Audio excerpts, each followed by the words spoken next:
saya itu menggambarkan bangsa kita ini udah haus kekuasaan, haus harta benda. Jadi tujuan hidupnya mau berkuasa, kaya raya dalam tempo sesingkat-singkatnya dengan segala cara. Jadi Primbon Kejawen itu pada hemat saya itu sebetulnya seperti analisa SWOT sekarang. Analisa potensi diri seseorang atau kejadian atau peristiwa, ya, baik dalam bentuk potensi kelemahan, kekuatan, peluang dan ancamannya. Ya. Jadi sebetulnya bukan ramalan. Jadi kalau gambaran utamanya Pak Prabowo itu kalau potensi dirinya, itu sebetulnya sangat lebih tepat kalau dia itu menjadi tokoh spiritual. Tokoh spiritual itu bukan tokoh mistis, tapi tokoh yang punya wibawa besar sebagai penasihat, sebagai pemikir, sebagai apa di negara. Itu dia akan yang paling cocok. Nah, kalau dia menjadi negarawan, eksekutif, maka dia harus hati-hati, harus cermat, harus nggak boleh gegabah, nggak boleh kudusa-kudusu, dan dia harus bisa mengendalikan diri. Seorang pemimpin yang baik harus bagaikan burung elang Raja Wali, yang juga dikelilingi oleh para pembantu-pembantunya yang burung-burung elang Raja Wali juga. Dan jangan sampai dikelilingi oleh para burung-burung pemakan bangkai. Burung pejilat kan, pemakan bangkai ya. Saya kira itu juga berlaku untuk semua pemimpin. Kecuali yang saya nggak berani sampai di gua betul itu yang di Parang Pantai Selatan. Parangkusumo, Parangtritis? Bukan, Parangtritis mudah, itu datar. Ada yang gua masuk itu? Masuk yang bawah itu, saya tulis juga itu apa itu. Saya nggak berani. Terus terang saya masuk ke gua itu nggak berani? Itu tebing tinggi, curam begini turunnya. Pak Harto tapi masuk situ? Menurut informasinya begitu yang saya kumpulkan. Berarti hebat, niatnya betul karena betul, wah iya. Tapi jadi, saya bawa tim, bawa fotografer, bawa tim. Saya juga dengan saya dulu punya penasihat juga orang asing, orang bekas intelijen Inggris yang sudah pensiun, saya pakai jalan-jalan ke sana. Jangan mudah terpengaruh, jangan gegabah, jangan gerusa-gerusu, gitu. Dan jangan mudah kena tipu, terutama ya kita tipuan-tipuan kekuatan asing, kekuatan asing dengan kekuatan asing siapapun ya Pak ya, siapapun baik negara, state maupun MNC, oligarki, multinational corporation maupun kaki tangannya yang menjadi oligarki atau kepanjangannya dalam oligarki ini. Itu kita harus jaga, ada peringatan bahwa kita harus menjaga sumber daya alam kita untuk sebesar-besarnya.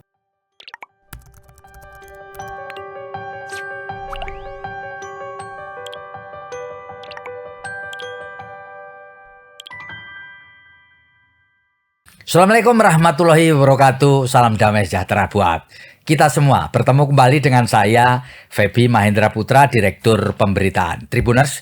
Beberapa hari ke depan kita merayakan HUT ke-81 kemerdekaan Indonesia 17 Agustus 2026. Kelahiran Republik ini membawa berbagai makna yang beragam di Indonesia. Ada seorang wartawan senior yang menulis buku mengenai makna Hari Kemerdekaan Republik Indonesia dilihat dari sudut yang berbeda. Bapak Bambang Wiwoho menulis sebuah buku berjudul Spiritual Pak Harto, Indonesia dan Kejawen. Dalam buku itu dikisahkan juga bagaimana beberapa presiden di negeri ini melakukan laku ritual dengan berbagai alasan. Untuk mengetahui lebih lanjut mengenai hal itu, saya telah bersama dengan Pak Bambang Wiwoho. Saya akan sapa beliau. Assalamualaikum Pak Bambang Wiwoho. Waalaikumsalam warahmatullahi wabarakatuh Mas Febi. Luar biasa Pak Bambang. Terima kasih sudah menyediakan waktu untuk ngobrol dengan saya. Pak, tadi dalam pengantar saya sudah katakan bahwa di buku ini Bapak menjelaskan mengenai makna Hari Kemerdekaan 17 Agustus 1945. Boleh dijelaskan kembali Pak, menurut yang Bapak tahu mengenai apa makna hari kelahiran negara kita. Silakan Pak Bambang. Baik Mas Febi, tapi izinkan sebelumnya saya memberikan semacam pendahuluan. Betul, silakan Pak. Tentang bacaan Kejawen atau Primbon Kejawen. Ya. Jadi Primbon Kejawen itu pada hemat saya itu sebetulnya seperti analisa SWOT sekarang. Mm-mm. Analisa potensi diri seseorang atau kejadian atau peristiwa, baik dalam bentuk potensi kelemahan, kekuatan, peluang dan ancamannya. Ya. Jadi sebetulnya bukan ramalan. Mm-mm. Seseorang yang dibaca potensi misalkan lemah, kelemahannya gegabah misalkan, atau kelemahannya itu bisa membahayakan dirinya. Itu belum tentu kelemahan itu akan terjadi. Ya. Kalau yang bersangkutan tahu potensi kelemahan dan mengatasinya. Jadi gambarannya itu membaca potensi diri. Itu tadi. Kalau kita bisa mengatasi kelemahan, maka kita survive, selamat gitu ya. Tetapi kalau kita tahu potensi kelemahannya dan kita tidak membendung, tidak mengatasinya, ya kita memang apa yang digambarkan kelemahan itu bisa terwujud. Nah, kadang orang itu menyebut itu ramalan, tapi sebetulnya gambaran potensi. Demikian juga sebaliknya. Kalau orang tahu punya peluang dan kekuatan yang baik, tapi dia tidak bisa memahaminya dan tidak bisa mendayagunakan dengan baik, ya kekuatan itu tidak bisa terwujud. Peluangnya tidak terbentuk. Tapi kalau dia tahu mendayagunakan, bisa terbentuk. Itu pengantar saya supaya kita tidak langsung menempatkan diri sebagai peramal atau tidak meramalkan kejadian, membaca potensi diri.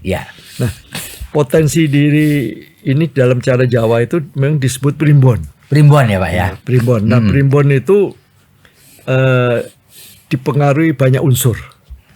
Misalkan tadi Indonesia diproklamasikan 17 Agustus tahun 45. Itu jatuhnya harinya Jumat Legi. Jumat Legi ya Pak ya. Jam 10. Itu wuku Manahil, misalkan gitu kan. Kemudian Pranoto Mongso Karo segala macam ya.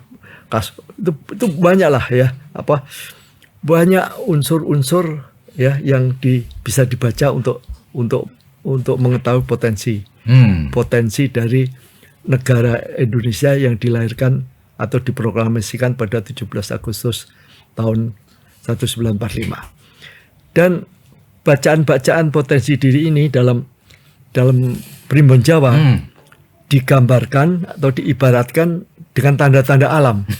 Tanda-tanda alam ya? Tanda-tanda alam. Jadi misalkan tentang sifat, kadang-kadang sifat itu digambarkan dalam berupa dewa-dewa. Oh ya. Kalau 17 Agustus 45 Indonesia digambarkan, Indonesia itu dipengaruhi oleh dewa Citragatra dan Bromo.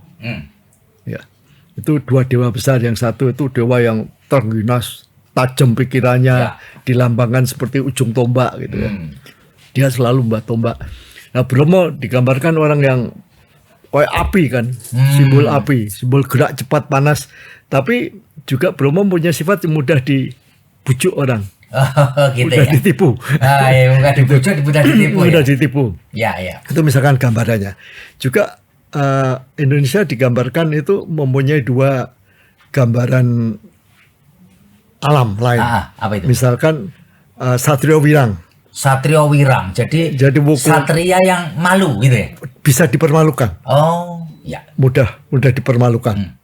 Tapi pengaruh yang lain, misalkan tuh wuku Manahilnya, Satrio Wirang. Tapi pada hari jamnya dan dalam Pranoto Mongso, Mongso itu 12 waktu dalam setahun, itu dia mempunyai perlambang yang bagus. Misalkan Wasiso, yaitu Wasiso Negoro, Wasiso Segoro. Itu lautan yang mempunyai kewibawaan yang besar, yang bisa menampung segala hal. Maknanya. Jadi ada potensi buruk, ada potensi baik. Ya. Nah, gambaran itulah yang dipunyai Indonesia berdasarkan kelahirannya. Ya. Uniknya pula, gambaran Indonesia sesuai hari kelahirannya menurut hitungan primbon Jawa dengan gambaran alam nyata, geografi, geopolitik, geostrateginya, itu kok bisa ketemu. Unik sekali. Ya. Unik sekali. Indonesia sebagai negara maritim, negeri tropis, ya, negeri vulkanis dengan segala kelemahan kelebihannya dengan gambaran Indonesia dilahirkan buku Maktal hari Jumat Legi. Itu kok bisa Nyambung gitu ya? bisa nyambung. Unik. Ya, Jadi tadi gambarannya pengaruh, saya gambarkan 2 contoh aja yang mempengaruhi, yaitu pengaruh dewa. Cekatan bisa menjadi pemimpin yang tajam pikirannya, yang aktif bergolak gitu ya, yang apa artinya dinamis. Tapi juga gerusa-gerusu, gegabah. Yang Mudah, tadi, yang Bromo yang tadi. mudah ditipu gimana? Ya mudah ditipu, mudah dibujuk rayu, mudah dibujuk rayu, mudah ditipu. Ini bahaya. Ya, Kalau ini mudah ada ditipu bahayanya, tuh ya. mudah dibujuk. Seperti Bromo kan ditipu oleh Betari Durga, dibujuk kan untuk. Nah, ini ada semua. Juga punya potensi tadi Satrio Wirang. Ya kalau kita gegabah, kita mudah ditipu, ya kita menjadi mempermalukan diri sendiri atau dipermalukan. Ya. Tapi kita punya potensi Wasisto Segoro. Itu lautan lepas yang bisa menampung apa saja. Kuat, tahan, uji, tahan. Ya. Pak Bambang Wibowo, kita sudah memasuki sekarang ini usia 81 tahun. Ya kan? Ya. Saya nggak ngerti apakah angka 8 itu adalah kebetulan magic number-nya Presiden Prabowo, ada hubungan atau tidak saya nggak tahu, tapi barangkali Pak Bambang Wibowo bisa memberikan satu gambaran lah mengenai kondisi kita di usia 81 tahun ini, Pak.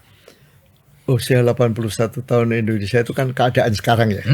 Keadaan alam, bacaan alam sekarang. Kalau bacaan alam sekarang ini potensi musibah bencana itu besar. Oh gitu ya, Pak. Musibah, potensi besar. Dan kalau dikaitkan lagi Indonesia yang lahir tahun 45, itu kalau membaca Indonesia sekarang nggak bisa berdiri sendiri. Karena Indonesia suatu negara, membaca suatu negara itu ibarat membaca sebuah kapal besar yang berlayar di lautan lepas. Jadi iklim, kondisi iklim, suasana, keadaan saat ini mempengaruhi. Yang kedua sangat mempengaruhi itu penumpangnya, masyarakatnya, rakyatnya. Yang ketiga nahkoda dan awak kapalnya, terutama nahkoda dan para pembantunya. ABK-nya lah Pak ya, ABK-nya, anak kapal ya. ABK-nya, tapi ABK ini ditentukan oleh nahkoda, wakil nahkoda, dan ya tadi para menteri, para pembantu tadi ABK-nya itu. Nah itu saling terkait satu sama lain.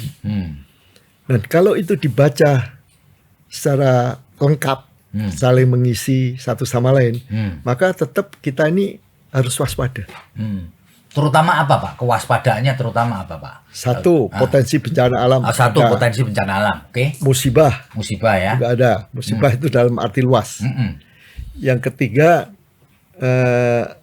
kondisi alam kita ini tidak kita kuasai di tangan. Sumber daya alam kita ini, sumber daya alam kita itu kurang bisa kita kuasai. Ya. Walaupun syukur alhamdulillah Pak Prabowo ini sudah mengeluarkan kebijakan untuk menata kembali apa sumber daya alam tadi ya. Nah, di sumber daya alam sesuai pasal 33 Undang-Undang Dasar 45 ya Pak ya. Hanya tinggal kita belum tahu bagaimana implementasinya.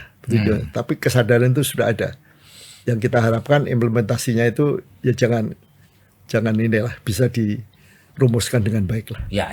Susun dengan baik, mengantisipasi potensi penyelewengan dan lain-lain. Ya. Nah, gambaran ini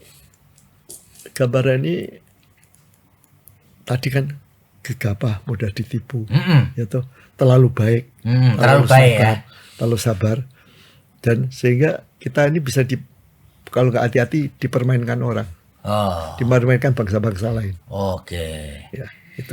Nah, karena kita punya potensi untuk ditipu itu tadi. Iya, punya potensi. Terlalu percaya gitu. Dan ya. kita juga dilahirkan sebagai negara yang harus kuat dan berani babat alas.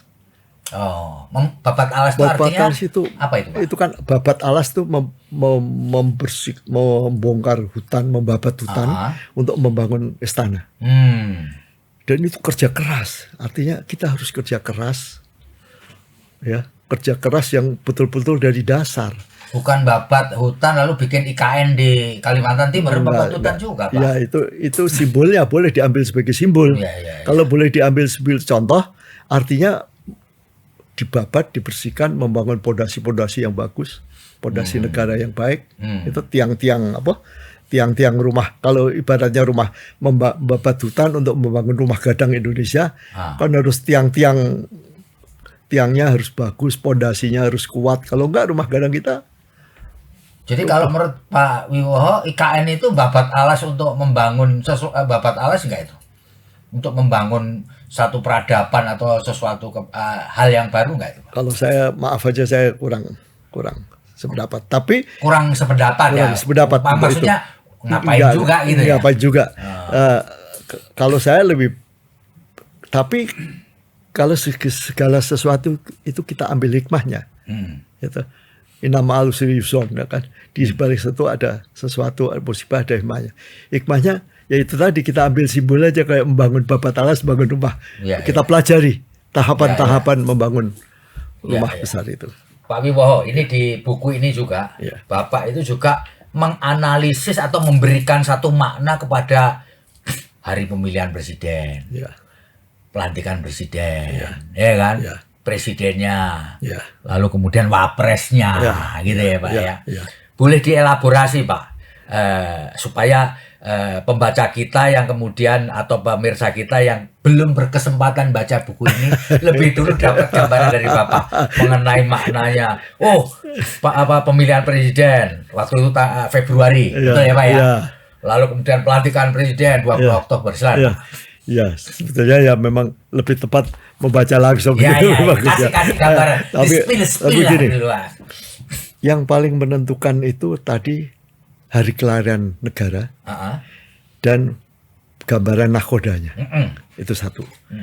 Yang ketiga pelantikan. Pelantikan itu ibarat juga bisa menjadi salah satu unsur iklim, cuaca. Kalau pilpresnya itu sudah lewat. Memang gambaran pilpresnya itu digambarkan pilpres itu hura-hura ya. Hura-hura nggak jelas, hura-hura apa kurang baik gambarannya. Ya itu janji-janji manis, hura-hura. Digambarkannya begitu. Nah, kalau pelantikan presiden juga dalam gambaran itu kurang bagus tanggal itu. Oh enggak, 20 Oktober enggak bagus. Kurang bagus, 20 Oktober 24 kurang bagus. Itu melahirkan iklim suasana yang kurang kondusif. Gambaran kasarnya begitu, tidak kondusif. Gitu loh. Tapi ini masih tergantung nahkoda sama kapalnya. Jadi hanya potensi nggak bagus ya Pak. Dan itu sangat tergantung pada nahkodanya. Nahkoda. Karena kan kita bisa aja mengarungi lautan lepas yang lagi ada badai, dan lagi gelombang lagi tinggi. Tapi kalau kapal kita udah bagus, kapal kita bagus kok sebetulnya. Nahkodanya oke. Nahkoda oke, no problem. Bisa melewati dengan baik. Itu dengan baik. Penumpangnya juga nggak gaduh, nggak ribut. Kalau penumpangnya seenaknya sendiri, loncat-loncat, teriak-teriak, terus termasuk semua, kita berdua ini penumpangnya, Pak, ya kan? Iya, misalkan kita mengumpul di satu sisi kapal, kan jadi berat. Miring gitu. Pak, ini kan tadi Bapak sudah terlanjur sebut-sebut nahkoda. Nahkoda ini kebetulan Presiden Prabowo Subianto. Bapak juga ngulas-ngulas nih, dikit, nih kan. Nah, beri Pak, elaborasi Pak mengenai nahkoda kita yang membawa kapal besar yang namanya Indonesia ini, betul nggak Pak? Nah, sama wakil nahkodanya ditulis di sini juga wakil nahkodanya. Bapak Gibran Rakabuming Raka. Pak. Jadi kalau Pak Prabowo dan Pak Jokowi, Pak Yusuf Kala, Pak Atta Rajasa itu saya sudah menulis tentang beliau berempat itu waktu Pilpres 2014. Saya sudah tulis dan saya ada bukunya Pak ya? Di medsos. Di medsos. Ada linknya ada. Bukunya belum. Belum, tapi sekarang saya muat. Gitu. Dimasukkan di sini. Tapi itu tulisan lama. Tulisan lama kemudian di linknya tetap ada linknya, bisa dibaca, bisa dilihat. Saya tulis sebelum Pak Prabowo jadi presiden. Jadi cek. Jadi kalau saya nulisnya sudah jadi presiden kan mungkin bisa subjektif. Subjektif gitu ya, dipengaruhi oleh ini atau Bapak jangan cari selamat. Atau jangan kritik, jangan ini gitu. Jadi kalau gambaran utamanya Pak Prabowo itu kalau potensi dirinya itu sebetulnya sangat lebih tepat kalau dia itu menjadi tokoh spiritual. Tokoh spiritual itu bukan tokoh mistis, tapi tokoh yang punya wibawa besar sebagai penasihat, sebagai pemikir, sebagai apa di negara.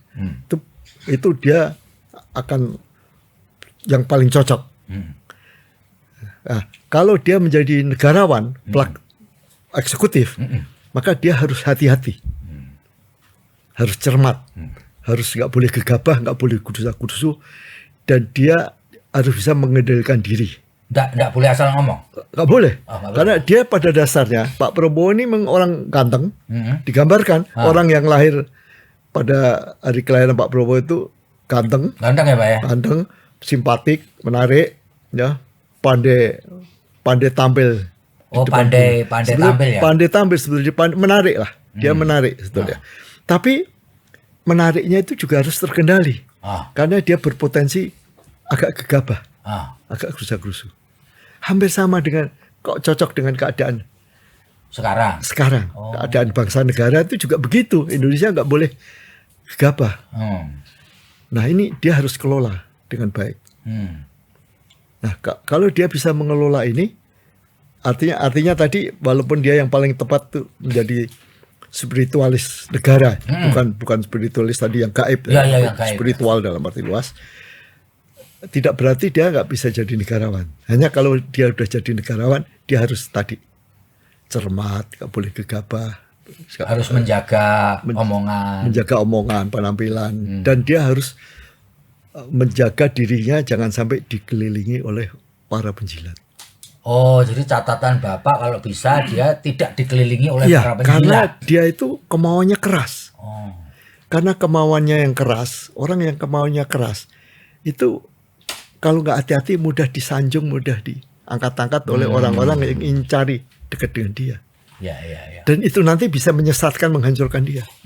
Gitu. Ya. Kan ibarat nasihat tua ya. Nasihat tua.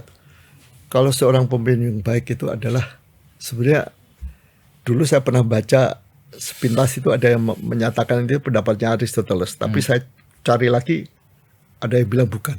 Tapi intinya bagus. Apa itu, Pak? Yaitu seorang pemimpin yang baik harus bagaikan burung elang Raja Wali. Yang juga dikelilingi oleh para pembantu-pembantunya yang burung elang Raja Wali juga. Dan jangan sampai dikelilingi oleh para burung-burung pemakan bangkai. Burung penjilat kan, pemakan bangkai. Ya. Saya kira itu juga berlaku untuk semua pemimpin. Kan, bukan hanya untuk Pak Prabowo, untuk semua pemimpin juga begitu. Karena itu dulu kalau ajaran orang tua, kalau kita dijilat-jilat orang, diangkat-angkat orang, kita harus hati-hati. Oh, jadi semakin banyak dipuji kita harus hati-hati, ada curiga sama orang itu. Ya. Nah, di dalam Islam juga Ali bin Abi Thalib kan pernah mengatakan, rakyat itu bagaimana pemimpinnya, tergantung pada pemimpinnya. Rakyat itu meniru pemimpinnya. Tapi pemimpin juga dipengaruhi oleh rakyatnya. Pemimpin itu juga bagaimana rakyatnya. Karena pemimpin itu kan berasal dari rakyat juga. Ya. Jadi ini saling mempengaruhi, saling berfungsi satu sama lain. Pemimpin dilahirkan dari bangsa. Kalau bangsanya sakit, ya akan melahirkan pemimpin yang sakit. Ya.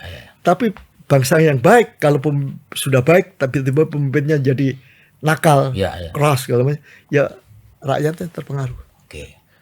Pak Wiwoho ini kan wartawan di istana cukup lama ya Pak ya, di zaman Pak Harto kalau nggak salah mulai tahun 72 ya. 79 lama banget Pak ya, 7 tahun Pak. Artinya udah hatam itu. Pak boleh cerita dong mengenai gaya kepemimpinan Pak Harto yang Pak Bambang Wiwoho kenal betul, karena dalam buku ini juga diceritakan Pak Harto itu adalah seorang spiritualis Jawa lah, kira-kira gitu Pak. Bisa dijelaskan supaya ini kita mempunyai komparasi lah. Monggo Pak. Jadi Pak Harto itu dalam telaah saya, kajian saya, setelah saya banyak waktu, saya menapak tilas perjalanan beliau, saya baca juga kisah-kisah beliau, ada saya kutipkan pendapat-pendapat beliau, gitu. Saya melihat ada dua aliran spiritual tua yang dijalankan Pak Harto. Yang tidak sudah banyak dilupakan oleh masyarakat sekarang. Yaitu satu, dia menjalani yang namanya Doyo Prabowo. Doyo Prabowo. Jadi kalau orang tua dulu, ibu saya, bapak saya nggak itu nyebut ilmu Doyo Prabowo. Itu ilmu meditasi, menyerap energi alam. Yang paling bagus itu dilakukan di mana saja dan rutin tiap hari. Ya. Tapi itu berat rutin tiap hari. Dulu saya waktu masih muda, waktu masih senang berkelahi, senang itu. Tapi setelah tua juga nggak bisa rutin. Padahal itu menyerap alam itu begini. Jadi alam itu ada 4 energi utama. Yang 4 energi utama, satu energi air, energi logam, energi tanah, dan energi kayu. Itu yang paling banyak. Ada juga nambahkan angin, tanah, angin segala macam. Nah, ini 4 energi utama itu penting untuk badan kita. Dan itu bisa kita serap dengan kita meditasi dan melakukan pernapasan yang teratur yang bagus. Dan itu yang ketika saya napak tilas saya di satu tempat yang dikunjungi Pak Harto itu nggak hanya sekali, kecuali yang yang sering dikunjungi. Yang sering dikunjungi, dan saya juga beberapa kali. Kecuali yang saya nggak berani sampai di gua betul itu yang di Parang Pantai Selatan. Parangkusumo, Parangtritis? Bukan, Parangtritis mudah, itu datar. Ada yang gua masuk yang bawah itu, saya tulis juga itu apa itu. Saya nggak berani. Terus terang saya masuk ke gua itu nggak berani. Itu tebing tinggi, curam begini turunnya. Pak Harto tapi masuk situ? Menurut informasinya begitu yang saya kumpulkan. Berarti hebat, niatnya betul karena betul. Wah, iya. Bahaya. Tapi saya bawa tim, bawa fotografer, bawa tim. Saya juga dengan saya dulu punya penasihat juga orang asing, orang bekas intelijen Inggris yang sudah pensiun, saya pakai jalan-jalan ke sana. Dia juga purnawirawan, nggak berani turun juga. Turun ke gua itu ya Pak ya. Itu serem sekali. Dan memang gua itu memang sering kalau dari atas itu lebih 100 meter yang tajam gini, laut itu di bawah kita laut, tapi kita turunnya menyisir tebing. Nggak sebenarnya mengunjungi tempat semacam itu jadi untuk gini, apa Pak? Jadi yang paling gampang kesalahan begini, di Delepeh. Delepeh yang paling gampang itu besar, bagus, tempatnya itu salah satu hulu Sungai Bengawan Solo. Itu suatu area pegunungan di Wonogiri sana, yang bukit-bukit yang terdiri dari bongkahan-bongkahan batu raksasa, dan di antara batu-batu itu mengalir air dari berbagai sumber, kayak air terjun kecil-kecil gitu banyak, dan juga ada telaga-telaganya. Dan di situ kisah Delepeh itu adalah ada suatu batu besar yang berlubang yang cukup dimasukin oleh 2 orang. Nah, di situ kisahnya itu menurut kepercayaan masyarakat itu dulu Panembahan Senopati sebelum menjadi raja bertapa di situ. Dia ditemui oleh Ratu Kidul. Yeah. Terus ada satu tempat yang serem juga Mas. Jadi ada tebing naik itu, terus ada batu menjorok ini. Batu menjorok ini seukuran sajadah. Kiri kanannya itu tebing curam. Curam ya Pak? Setinggi kelapa. Ada 8-10 meter gitu. Di bawahnya air gelas. Saya sendiri itu konon itu adalah pasalatannya Sultan Agung. Itu di mana itu Pak? Di Delepeh itu juga. Delepeh juga. Ya. Itu pasalatan tempat Sultan Agung meditasi, sholat di situ. Tapi saya sendiri terus terang juga saya hanya berani 2 rakaat sholat sunnah. Nggak berani nggak berani lama-lama. Nggak berani karena serem juga. Tapi kita bayangkan kalau betul ya Pak Harto Putin dulu sering juga ke situ Pak Harto. Dan itu kalau kita meditasi yang menggunakan Doyo Prabowo, itu kita bisa merasakan getaran energi air, getaran listrik. Jadi air terjun itu kalau kita mendalami meditasi Doyo Prabowo, itu kita bisa seperti kena strom. Ada tenaga listrik yang masuk ke tubuh kita. Gitu ya Pak ya. Lah terus Pak Bambang, lah apa manfaat buat Pak Harto sebagai presiden menjalani ritual atau spiritual semacam itu tuh Benefitnya buat Pak Harto apa? Kalau secara pribadi saya ya nggak berhak jawab Ya, ya. ya. Tapi kalau secara umum, orang yang menjalani begitu, kalau kita menyerap banyak energi, air, logam itu kekuatan, fisik kita kuat, sehat. Air itu kecerdasan, pemikiran dan lain-lain. Tanah itu kebesaran hati, kebesaran jiwa dan lain-lain.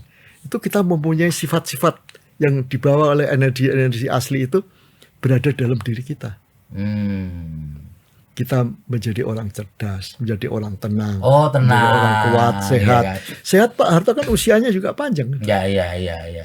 Beliau wafat tahun berapa itu? 2000 Lupa 2007, 2006. Ya waktu zamannya Pak SBY masih jadi presiden. Itu kan, itu kan beliau lahir tahun 21. Itu sudah 1921 ya Pak. Iya, 1921 kan udah hampir 80, sekitar 80. Iya. tahun. Jadi itu pengaruhnya. Jadi membuat pembawaan Pak Harto itu tenang, kokoh, tidak mudah goyah, tidak mudah terpengaruh. Itu juga bagi diri kita mempengaruhi, walaupun weton kita, primbon kita ada kelemahan itu bisa ditutup dari itu. Karena Pak Harto kan orangnya santai, menghadapi masalah apa aja, air mukanya itu kayak nggak berubah. Dan itu juga diikuti juga laku spiritual oleh Butin Soeharto ya Pak ya? Butin ternyata sama-sama waktu muda juga gitu, suka kungkum di air. Ya. Kalau menurut pengetahuan Pak Wibowo, orang kungkum itu apa sih Pak anunya Pak? Nawaitunya itu apa namanya? Karepnya itu apa gitu Pak? Ya, memang ini bisa macam-macam ya. Saya waktu muda, waktu senang ilmu bela diri, kekebalan segala macam, saya diajari berbagai ilmu sakti itu. Salah satu tirakatnya itu adalah juga kungkum. Oh, jadi kalau kungkum kebal gitu? Ya, itu macam-macam lah. tapi makanya tergantung itu. Tapi kalau kita pakai Doyo Prabowo, tidak. Doyo Prabowo itu dengan kungkum itu, kita menyerap energi air, power tadi. Energi mentah. Kan air itu menghasilkan listrik. Ya. Listrik mentah kan? Ya. Listrik mentah itu yang kita serap dalam diri kita. Jadi kekuatan dalam diri kita. Penuh energi. Penuh daya. Dan energi air, kita cerdas, kita gampang inilah mengikuti perkembangan situasi segala macam. Jadi nggak terus masing-masing orang alirannya macam-macam tadi. Ya, nah, kebanyakan dari kita orang Jawa aliran yang gaib-gaib yang macam-macam, yang terlalu macam-macam tadi. Ya. Kalau menurut saya Pak Harto tidak seperti itu. Tidak ya Pak ya. Pak, sebagian besar presiden yang memimpin Republik ini adalah orang Jawa, Bung Karno. Dan orang Jawa biasanya punya laku spiritual. Bung Karno juga. Bung Karno. Iya kan? Pak SBY, Jokowi juga, gitu. Pak. Emang Bu Mega juga gitu ya. Mungkin Pak Prabowo juga ya, karena separuh dari darah beliau adalah orang Jawa gitu kan. Menurut Pak Wibowo, apa sih sebenarnya ini hanya semacam budaya mengikuti kebiasaan raja-raja Jawa zaman dulu atau gimana Pak? Kalau sebetulnya kalau mengambil energi air itu bukan hanya khas Jawa. Teman-teman Buddha, Hindu, Taoisme juga mereka melakukan meditasi dan menyerap dengan energi tadi, air, tanah, logam dan lain-lain. Mereka mengenali itu semua. Gitu. Siapa yang lebih dulu saya nggak tahu. Apakah Indonesia Jawa yang terpengaruh mereka atau kebetulan sama? Itu satu. Yang kedua ada yang saya sebutkan tadi kan ada dua hal yang orang Jawa sudah banyak melupakan dan Pak Harto jalani. Itu ada di buku beliau, yaitu Cipto Rasa Karso. Itu olah batin. Cipto Rasa Karso. Orang hidup itu di Islam ada. Di Islam itu nafsu, kolbu, akal pikiran. Di Barat ada, tapi Barat berasal dari Mesir kuno yang disebut alkemis. Dan intinya sama persis, Mas. Jadi orang hidup itu dipengaruhi oleh nafsu. Orang yang tanpa nafsu yang nggak hidup. Hidupnya ya aneh kan, nggak ada nafsu.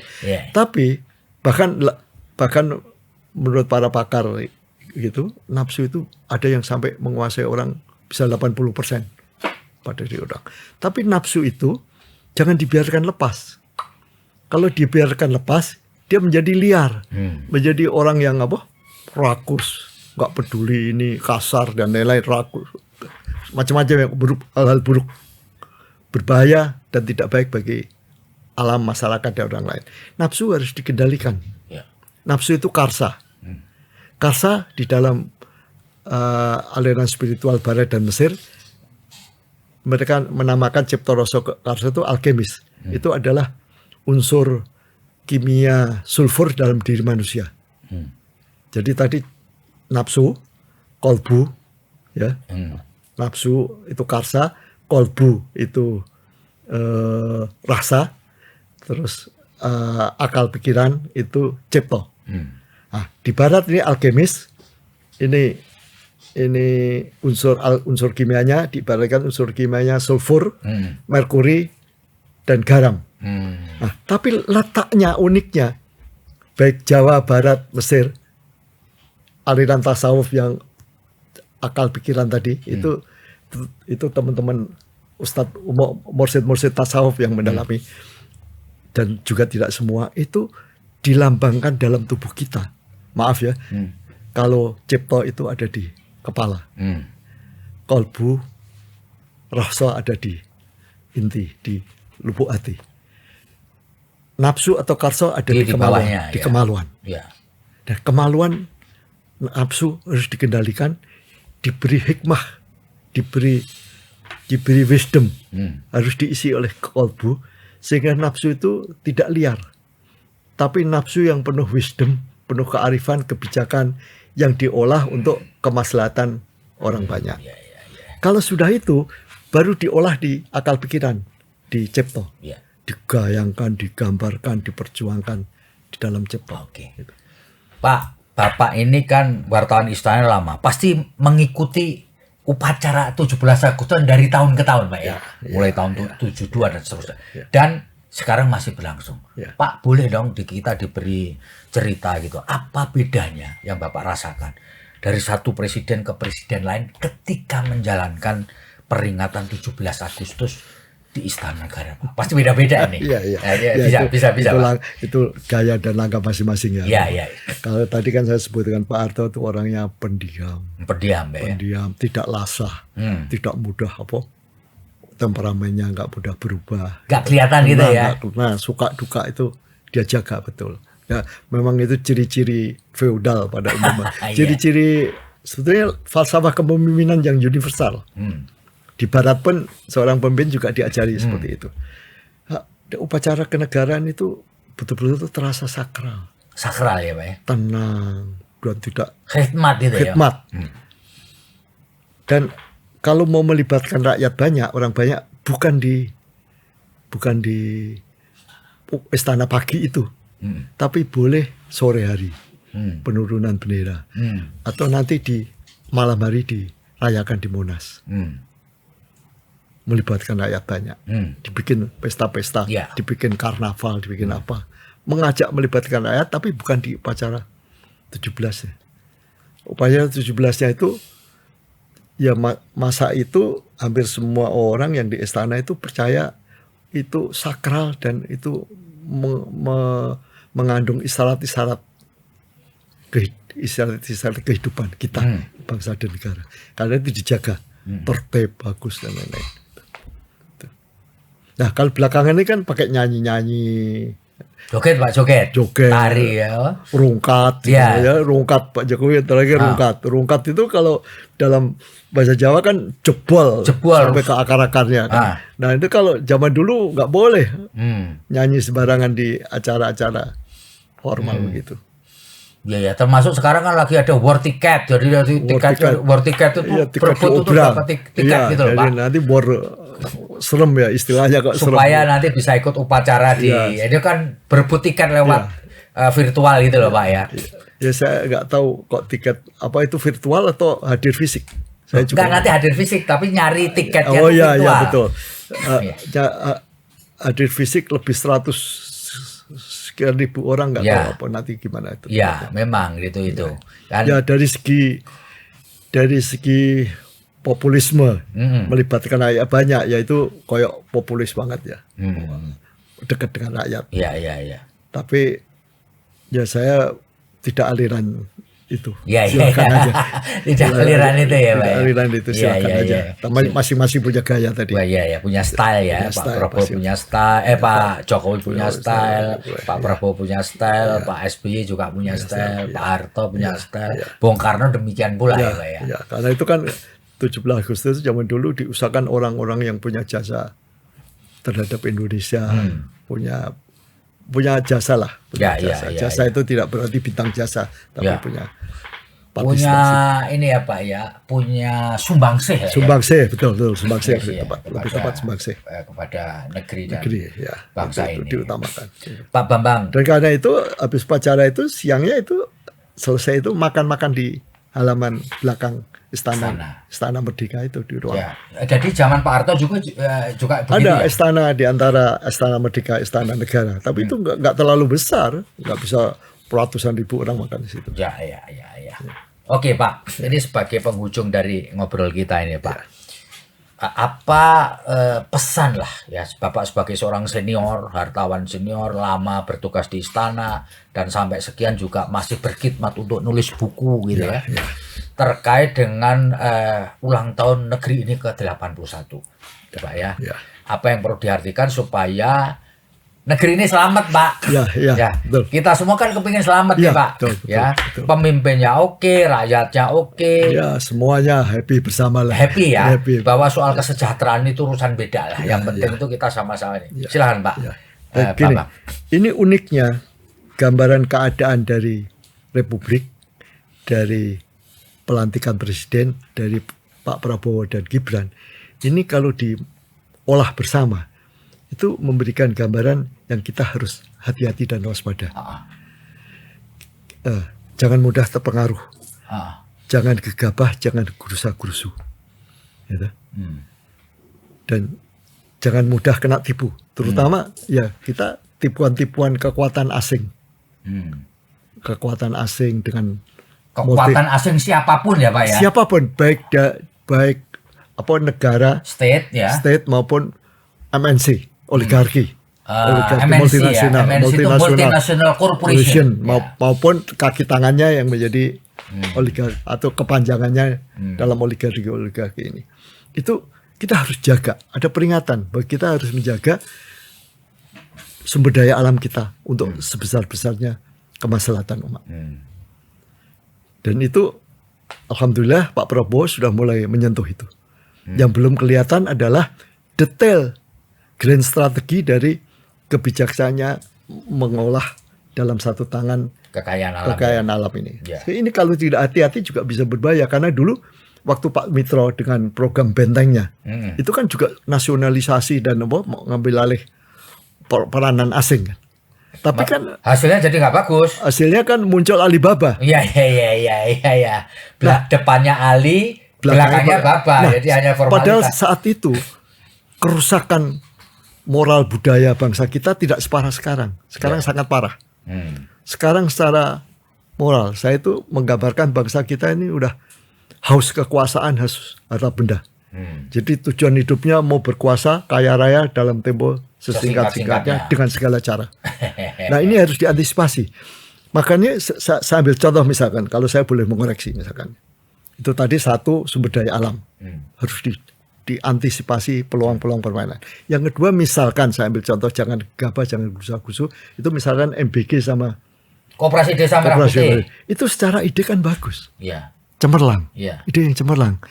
Tapi ide itu kan harus diimplementasikan, didesain dengan bagus, dikaji secara akademis, dibuat pilot project, kemudian itu hasil pilot project kajian itu diolah menjadi grand strategi besar yang disusun berdasarkan pola-pola manajemen yang baku, yaitu ya sistemis, komprehensif, integrated, itu sistemis, terpadu, menyeluruh.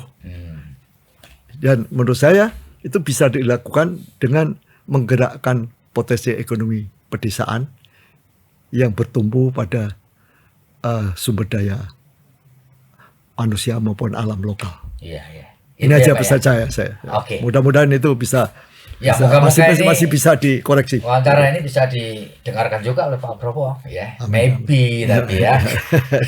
Terima kasih Pak Bambang Wibowo, penulis buku Laku Spiritual Pak Harto, Indonesia dan Kejawen yang diterbitkan penerbit buku Kompas. Grup Tribun. Kompas Grup Tribun ya. Jadi ini bisa memberi gambaran kita. Pak, terima kasih banyak. Terima kasih, ya. Mas Feby. Salam sehat. Ya. Dan saya Feby Mahendra Putra pamit undur diri. Assalamualaikum warahmatullahi wabarakatuh. Salam damai sejahtera buat kita semua. Apapun yang terjadi, tetaplah bahagia dan selalu menjadi orang yang beruntung.